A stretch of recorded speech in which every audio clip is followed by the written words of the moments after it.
김용규의 저서 소리 없는 전쟁은 1976년 귀순한 대남공작원 김용규가 남한 사회에 북한의 대남 공작 활동을 폭로한 책입니다.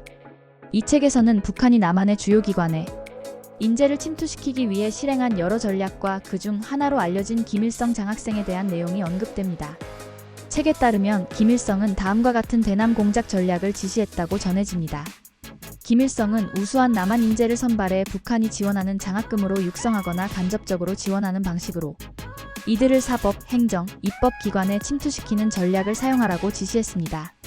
그는 남한에서는 고시에 합격하면 행정부나 사법부에 진출할 수 있는 길이 열려 있으니 10명을 준비시켜 1명이라도 합격시키는 것이 성공이다라고 언급한 것으로 기록되어 있습니다. 북한은 남한 대학생, 특히 머리가 좋고 영악하며 장래성이 있는 학생들을 포섭 대상자로 삼았습니다. 이들은 직접적인 공산주의 운동에 참여시키지 않고 오히려 학업에만 전념하도록 하여 고시 합격을 목표로 삼게 했습니다. 김용규는 이러한 방식으로 남한 사회의 사법부, 검찰, 행정 등 주요 기관에 공산주의 사상을 심는 것이 북한의 장기적인 전략이었다고 설명했습니다. 이를 통해 정책 결정 과정에 영향을 미치거나 간접적으로 북한에 유리한 환경을 조성하려는 의도가 있었습니다. 이 책에서는 김일성 장학생 전략이 북한의 대남 공작 전략 중 하나로 매우 중요하게 다루어진 것으로 나타납니다.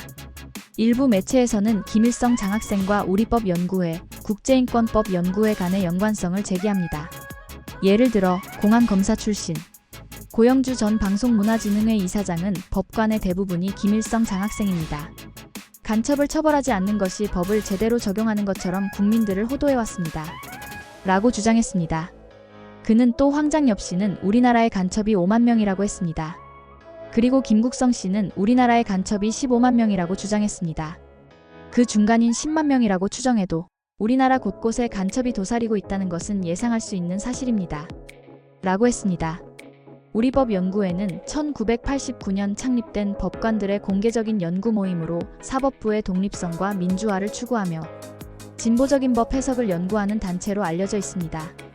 국제인권법연구회는 2011년 설립되었는데 이름만 바꿨다는 의문이 제기됩니다. 이러한 단체들은 사법부 내에서 진보적인 성향을 가진 판사들의 모임으로 알려져 있으며 일부에서는 이들의 활동이 사법부의 정치적 중립성을 훼손할 수 있다는 우려를 제기하기도 합니다. 현재 윤 대통령 탄핵 심판과 체포 과정에서도 이들 출신들의 법관 및 수사관들이 대부분 얽혀 있어서 석연찮은 판결과 무리한 수사를 일삼고 있습니다. 나라가 백척간두의 위기에 있습니다.